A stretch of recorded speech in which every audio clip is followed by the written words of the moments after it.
सार्थक सिद्ध कर दिया कि हमारे लिए उत्तर प्रदेश और हरियाणा जो इस पुल की वजह से बहुत दूरी में था, आज उसको बहुत नजदीकी में करने का जो काम किया है, उसके लिए हम पूरी गौतम बुद्ध नगर की तरफ से, सभी किसान बिरादरी की तरफ से, सभी मजदूर बिरादरी की तरफ से, बीजेपी पार्टी को भी, यहां पर उपस्थित सभी नेताओं को भी दिल की गहराइयों से अभिनंदन और स्वागत और आभार व्यक्त करते हैं और धन्यवाद व्यक्त करते हैं आपका कि आप इसी तरीका से आगे बढ़ते हुए जो हमारी समस्याएं क्रमवाइज ही करते चले जाओ।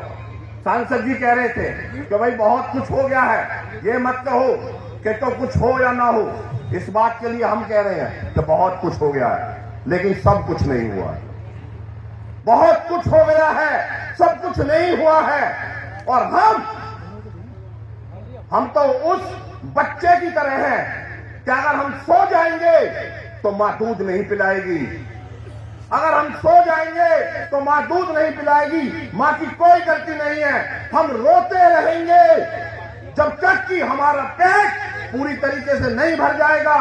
हम चाहते हैं कि यहाँ के 64.7% का वितरण तो अति शीघ्र हो ही हो, लेकिन माननीय विधायक जी, माननीय सांसद जी, मैं आपसे अनुरोध भी करना चाहता हूं कि यहाँ के जो 7% से 10% का जो इशू है, जो ग्रेटर नोएडा के हम बॉर्डर पे खड़े हैं, उसमें कुछ लोगों को 10% मिल चुका है, लेकिन यमुना विकास प्राधिकरण के एक भी किसान को 10% नहीं मिला है।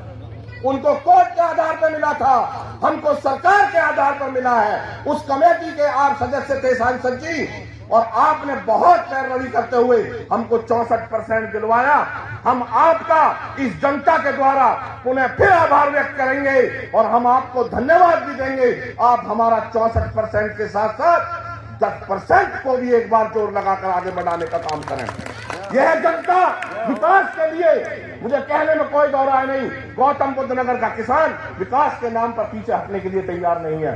वो विकास में आगे बढ़ने के लिए तैयार है। चाहे बच्चों के रोजगार की बात हो, चाहे भले कुछ भी हो, उन्होंने हमेशा आगे बढ़कर अपनी जमीनों को आपको दे दिया, अपने गांवों को आपको दे दिया, अपने घरों को आपको दे दिया। बस आपसे अनुरोध किया है कि हमारा 64%, 10% बच्चों को रोजगार, और जो आबादी पर आप बोले थे विधायक जी विधानसभा में, बहुत अच्छा लगा था। उसके लिए आपको धन्यवाद भी करना चाहते हैं कि जो आबादियां हमारे दादा परदादा आज भी पीले पंजे के डर के साए में हम जीते हैं, उन आबादियों की भी बैकरीज करा दें। हम दिल की गहराइयों से आपका अभिनंदन करते हैं। माननीय योगी आदित्यनाथ जी का धन्यवाद करना चाहते हैं, हम मोदी जी का धन्यवाद करना चाहते हैं। कोई दिक्कत नहीं, जगनपुर वो पावन भूमि है जो आज इस रास्ते को भी जोड़ रही है, और जगनपुर वो पावन भूमि है जो आज पेरीफेरल और यमुना एक्सप्रेसवे के इंटरचेंज को भी जोड़ने का काम कर रही है। तो जगनपुर से शुरुआत है, और हम आपसे अनुरोध करना चाहते हैं कि आप जगनपुर से ही शुरुआत कर देना। मेरे 27 गांव जगनपुर में ही जुड़ते हैं, चाहे भले नवादा हो, कनारसी हो, अमरपुर हो, इमलिया हो, दनकौर हो, वो सारे गांव जगनपुर से शुरुआत होते हैं। तो मैं तो बस आपसे यही अनुरोध करूंगा कि आप कर बहुत कुछ रहे हैं, इसमें कोई दो राय नहीं।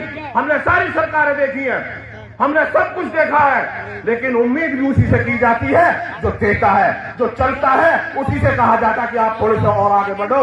तो आपसे इन्हीं बातों के साथ आपका बहुत बहुत धन्यवाद करना चाहते हैं, बहुत बहुत आभार व्यक्त करना चाहते हैं। और आपको पुनः इस गौतम बुद्ध नगर में हम चाहते हैं कि आप आगे बढ़ें, आप मंत्री बने, आप मुख्यमंत्री बने, आप जो भी चाहे सांसद बने, सपोर्ट आपको देंगे। बस हमारे जो छोटे छोटे काम है इन्हें करवाते रहो। जय हिंद, जय भारत, जय गौतम बुद्ध नगर, जय जगनपुर गांव। भैया